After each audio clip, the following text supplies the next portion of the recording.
Guys, it's 4 a.m. As you can see, 4 a.m. And I just wanted to take a look at the fish room. You know, have you guys ever done that? You wake up really early, maybe it's 2, 3, 4, 5 o'clock in the morning, and you know, I just want to see some fish. And so that's what I'm doing here. I got myself a cup of coffee, we're in the fish room, and we're feeling good. Just a few more sips and we'll be ready to nerd out about some aquatic plants. If you struggled at keeping aquatic plants alive, then this video is for you. Today we're going to take a detailed look at 3 of the tanks in this fish room and my care routine to make sure my plants absolutely thrive. Alright, so you're struggling to keep plants alive, or you just got your fish tank and you want to do a planted tank, or you had a fish tank for a while but now you want to convert it into a planted tank or slowly start merging that way. And I think that's a great idea. The health benefits for your fish of having a planted tank is incredible. It lowers ammonia, nitrate, nitrite, all of that, and it helps purify the water. It acts as natural filters, and it even provides some good shade and coverage that won't hurt your fish. And I just think it makes your tank look absolutely stunning. So let's go ahead and take a look at the 75 gallon. This is a 4-foot, 75 gallon semi-aggressive community tank. And we're gonna start from the bottom and work our way up on what I put inside this fish tank to help my plants live the best that they can. So let's start at the substrate. In all of my tanks, I have dirt capped with sand or gravel. And that's why we're called the dirty tank. Now this substrate has a ton of nutrients from the dirt, and that's how my plants really thrive. And so you don't have to use dirt. You can if you want, but your options for a nutrient-rich substrate are gonna be dirt, your ADA soil, maybe some soil from fluvial. There's a ton of different kinds of nutrient-rich soil that you can use in your tank. I personally prefer to use dirt because it's a whole lot more cost effective and you get the same results. Now, if you do want to use dirt, what I would say is that you want at least 1 inch of dirt, right, across the bottom, or if you want to spot place your dirt because you know exactly where you want your plants, then you can maybe make it a little bit denser, a little bit higher as far as how much dirt you put in. And then you want to cap it with at least 2 to 3 inches of sand or gravel. And that brings to my second point about substrate, right? One, I think you need to have a nutrient-rich substrate. But the second thing about your substrate is that it needs to be really deep in order to hold your plants in there. I mean, how many times, if you've had a planted tank, have you put some plants in and then the next day it's just up and floating, right? And so that's gonna happen. If you have a really thin substrate and you try to plant something in there, a fish is just gonna swim by, the flow, you're gonna do a water change, whatever it happens to be, and it's gonna become uprooted really easy. And so you want a good 3 to 4 inch substrate. One is just great to house good bacteria, and it creates, it essentially becomes its own filter. It's just great for the health of your fish tank to have a deep substrate. But the second reason, it's gonna hold those stem plants, it's gonna hold all those other plants that are planted into the substrate. Now, if you do not plan on getting aquatic plants that are planted into the substrate, then you're not gonna need a nutrient-rich substrate, and it doesn't have to be deep, right? So if you're thinking, I only want Anubias or Bucephalandra or Java Fern or El Nino or moss, right? So if you're gonna just use plants like that, they do not get planted into the substrate. So you're not gonna have to have a deep substrate, and you're not gonna have a nutrient-rich substrate either. Another question you may be thinking is, Andrew, I already have a tank set up, it's just gravel, it's just sand, do I have to add nutrients to it? And the answer is no, right? So if it's a brand new tank, just know that there's not gonna be any nutrients in there yet, because there isn't enough fish poop, there isn't enough waste down in there that is gonna turn into nutrients that your plants can use to thrive, right? Now, if you have an established tank that you just have gravel or sand, yeah, it probably has a good bit of nutrients in there just from the fish waste that has been produced over time, and your plants are really going to thrive for that. Either way, whether you have an established tank or a brand new tank, if you're gonna get plants with heavy root feeders, which means plants that get planted into the substrate and they really get the bulk of their nutrients from the root growth and whatever is in that substrate, then you're probably going to want to think about adding root tabs, or if you want to watch my video, I'll put it up here in the cards on how I create my own root tabs and how you can make your own root tabs for free. You can put some of that underneath where your plant's going to be, and it's really going to help it grow, and you don't have to take out your current substrate in order to make sure your plants thrive. So that's the substrate, guys. Now let's go up a layer. The next layer is going to be your fish, right? And so why are we talking about fish when, you know, this whole video is about aquatic plants? And I think knowing what your fish are compatible with plant-wise is very important. A good example is I have 2 electric blue aquariums behind me, and like most cichlids, they like to pull at plants, they like to dig through the substrate, and so some plants just aren't gonna work with them, right? Now, I have some Amazon swords and some crypts in here that are planted, and they pull on those plants all the time. But because they develop such an intensive root system, they're not able to pull it out or damage it. And that's why I have them absolutely thriving and growing very well. And my Amazon swords actually produced like 6 or 7 little baby Amazon swords. So my plants are doing great, even though they're getting tugged on left and right. Now, I did used to have stem plants in here, and I had to take them out. Why? Because these electric blue acaras, they would pull at them and it would yank right out of the substrate. And I just got tired of having to replant them.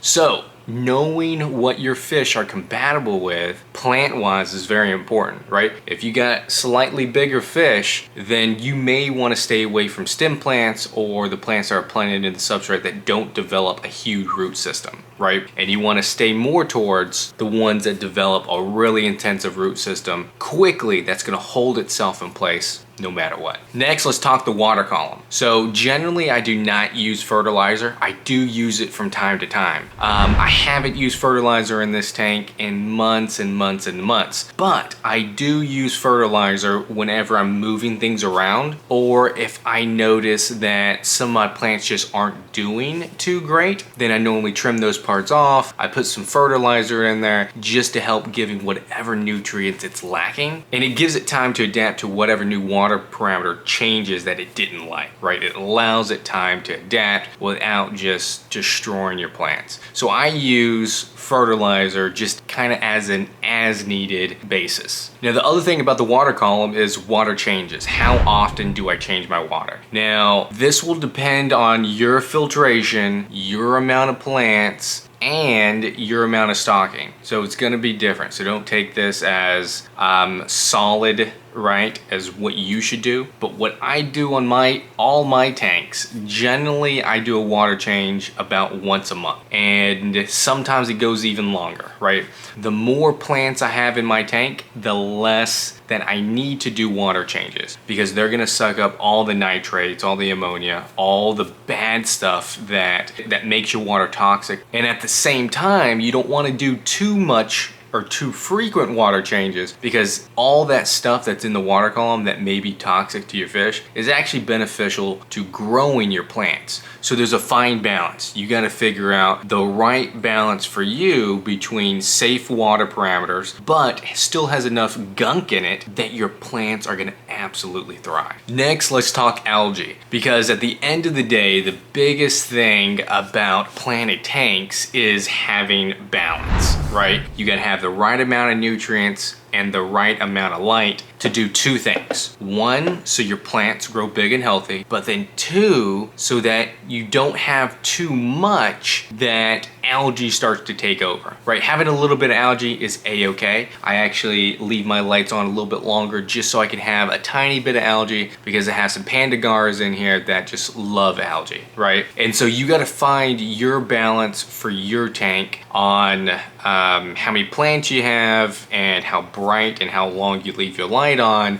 to to control the algae that you have. Because what will happen is if you have too bright of a light, or if you leave it on for too long, you're going to have algae growing on the leaves of your plants. And over time, that algae is going to take most of the nutrients or all the nutrients in the water column, and it's going to hurt your plants essentially. And so what's going to happen is that there's a certain amount of nutrients in your tank, and all your plants are competing for those nutrients. And if you let algae just get rampant because you overfeed, you overstock, or if you're overlight, or a combination of those, what's going to happen is that over time that algae is going to grow, and it's going to be big enough to where it can outcompete all your plants for the nutrients and for the light, and your plants are slowly going to die and wither away. And so you want to make sure that you have algae in check. So how do we do that? So first, let's talk lights. I would say that whenever you're starting out with a planted tank,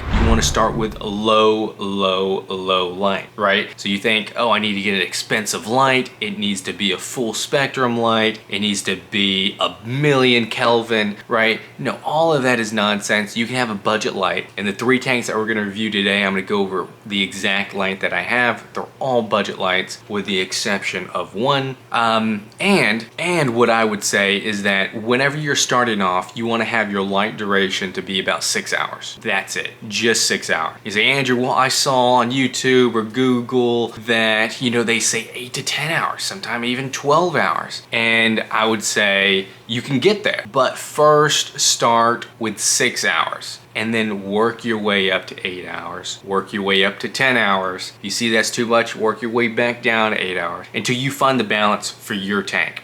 And the reason why it's hard to say an exact number of hours that you need to have for your tank, because every tank is different. They have different fish, different amount of fish, different filtration. You use different food. And while we're on the topic of food, I noticed that my fish, they love bug bites. But when I started feeding them bug bites regularly, I started getting a lot of algae breakouts, and I couldn't figure out why. And so I started changing different things one at a time. And then as soon as I changed to stop doing bug bites, because I ran out, the algae went away and it stopped. And it's like, bug bites must be it. And so I fed it again, another algae breakout. And so you got to be careful with the amount of food and the kind of food. Now, I'm not saying bug bites are bad. The fish love them, they're great for fish, so I still recommend using bug bites, but some of those more protein-packed foods may help lead to some algae, so you just gotta use them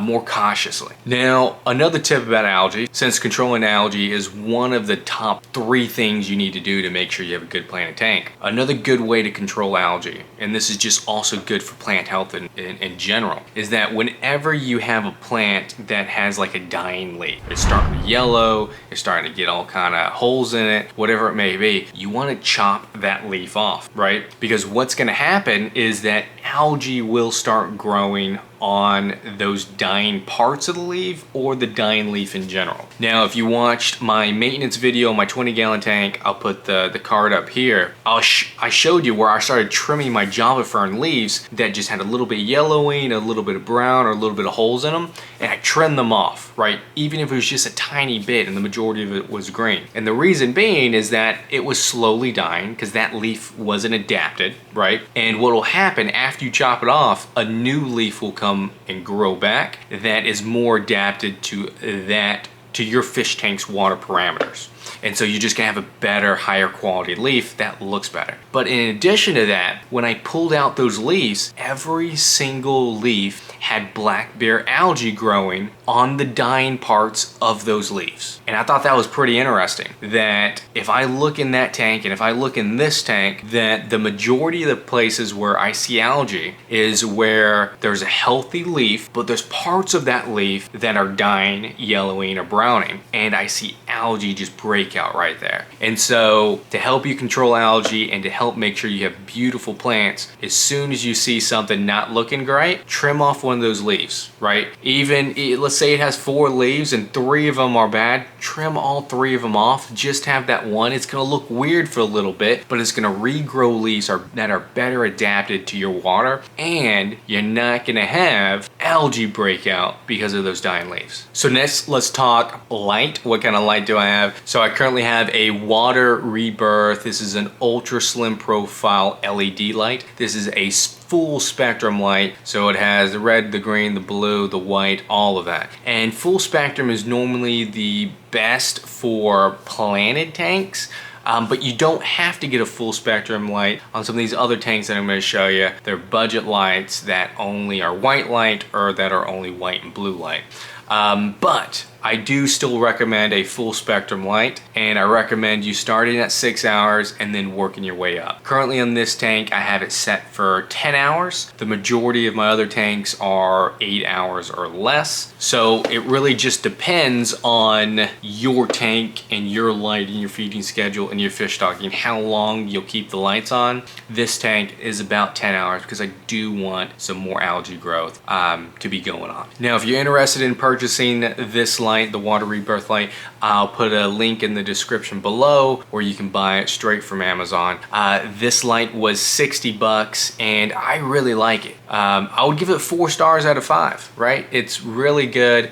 It's minimal, it's compact, it's easy to use. It has 2 modes. It has on, and then it has a moonlight feature. And the moonlight feature is pretty neat. I personally never use it, but I do like that it's there in case I ever need it. It has 2 main modes, 100% on, and then blue light. Now, it doesn't have where you can control the intensity of the brightness, and that's okay. I don't really need that for this tank. And to be honest, for some of the other tanks where I do have where you control the intensity of the brightness, I don't really use that feature that much. And so when you're shopping for lights, you can see all these fancy things that it can do, like controlling the brightness or going into many different color lights. And that's really cool, but are you going to use those features? And if you are, spend money on them. But if you're not, you can just get a light that turns on and off. Next, let's talk about my 3-gallon shallow bookshelf style aquarium. Now, this one has a more expensive light. There is a Fluval Nano. I have the brightness turned down to like 5% because it's just so bright that on camera, it's just a white mass. You can't see anything. So it gets much, much brighter than that. It's only on like 5%. This light is full spectrum, fully customizable, comes with its own app. You can change it to any color you want, any kind of light intensity. It has a wake up and sleep feature where it slowly comes on and slowly goes off.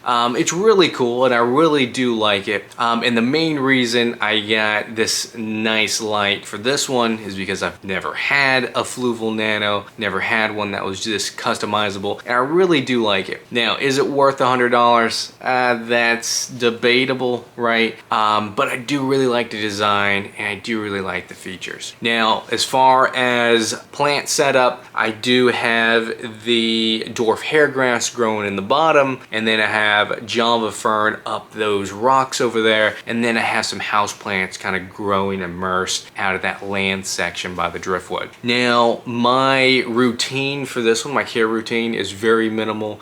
There is a tiny pump that I hook some sponges up to that turn into like a makeshift filter. I don't do much with this tank at all.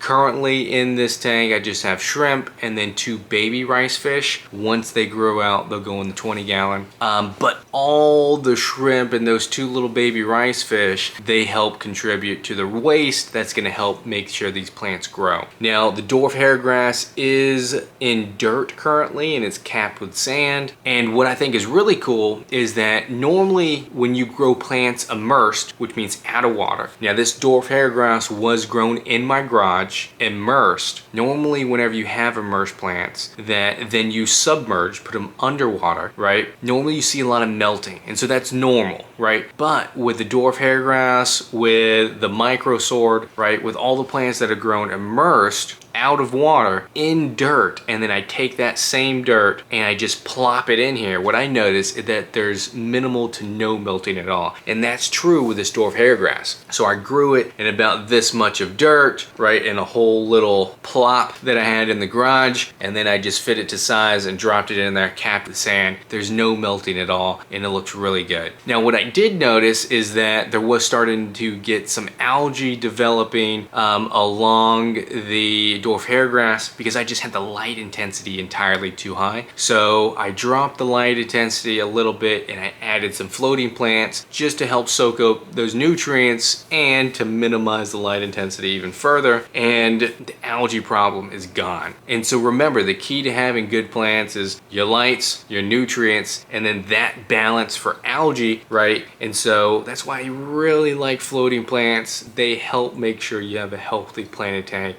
without you having to do a ton of maintenance. So you don't have to have floating plants, but I feel that if you don't, you're gonna have to do much more maintenance on your tank. All right, so let's talk about care requirements for each of the plants in this tank. So the dwarf hairgrass is a pretty demanding plant. It grows very slowly. It needs more light, but it doesn't need a ton. You don't have to have a fancy light. It can grow with just a budget light just fine, right? And in fact, I have this $100 light. I wouldn't say it's a high-end light, but it's definitely not a budget light. And I only have it on maybe 30% intensity during normal hours. And so you don't have, so I'm not even using this thing to its full ability, otherwise I'll just get a ton of algae, right? And so the dwarf hairgrass, it needs some good light, but you don't have to go crazy on spending money for the light. In addition to that, I think dwarf hairgrass does best with a nutrient-rich substrate. So again, you want to use ADA, you want to use potting soil, you want something that's going to feed your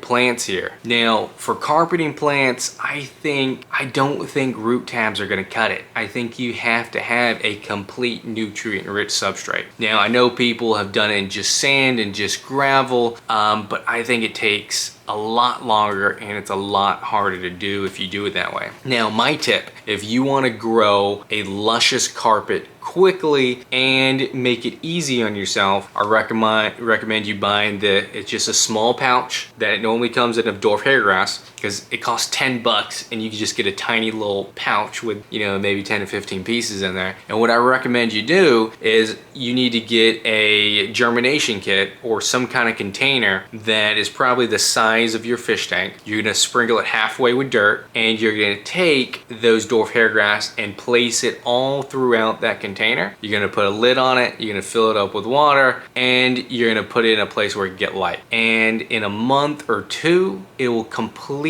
carpet that entire container. And then all you have to do is cut it to size, scoop it out, and drop it. And if you haven't seen how I made this video, that's exactly what I do. I'll put it in the card above or the description so that you can watch this video if you're interested in seeing that process. So let's talk about the care requirements for Java fern. Java fern, as you can see, is kind of over there where there's not much light. And that's what Java fern prefers, right? So it doesn't get planted into the substrate, so it's getting its nutrients from the water column. It's attached to rocks or driftwood or whatever it may be. And it doesn't need a ton of light. It's gonna grow just fine without a ton of light. And that's what it's doing over there. This Java fern is kind of the baby Java ferns that kind of propagated from my bigger ones.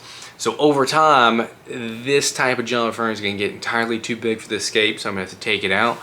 But it's doing its job now, and it looks really good. Now, remember that with Java fern, if the leaves start looking not too great, cut those leaves off. Don't cut the rhizome. Just cut the leaves at the stem. That way, it doesn't create algae, and it will help new leaves grow faster. And those new leaves will be more adapted to your fish tank's water, and therefore look better and survive much longer. All right, tank number 3 is the Jurassic Park tank. This is a 20-gallon long tank. I absolutely love this tank. It has endlers, it has rummy nose tetras, it has x-ray tetras, it has gobies, it has plecos. Plecos, once they get bigger, they're gonna go in the 75-gallon. But it has a ton of different fish, and it has 50, 60 at least wild type shrimp. Also have the pygmy cories, I have the kui loaches, I have ottos. There's so much going on in this tank, all the nano fish, and I absolutely love it. It's a huge, beautiful, lush jungle. Now if we start from the bottom up and how I take care of it, this is another dirted tank, right? There's dirt capped with sand, and that's what gives nutrients to some of the plants that are planted in the substrate. This tank is on an 8-hour light schedule, and the light is a NICRU light. I'll put the link in the description if you're interested in this one. This one you can adjust the brightness, and it has white light and blue light. So it's not a full spectrum light, but it's more than enough to grow everything in here. Now I also have a ton of floating plants because the majority of the plants in here are Java fern, and Java fern don't need a ton of light. And so these floating plants help control algae and help minimize the light intensity that's hitting the Java fern. So the Java fern in here grows really quickly. I'm propagating the Java fern all the time. I'm selling the Java fern. I'm putting them in my farm tank. So Java fern is a really great beginner plant that you may want to start with as your first plant because it doesn't require a nutrient-rich substrate. So if you have a fish tank where you already have set up, but you don't have any plants in it and it's just dirt, just gravel, Java fern may be the ready to go if you don't want to completely put nutrient-rich substrate in. And the reason why is because you don't have to plant Java fern into the substrate, right? It's attached to rocks or to driftwood, right?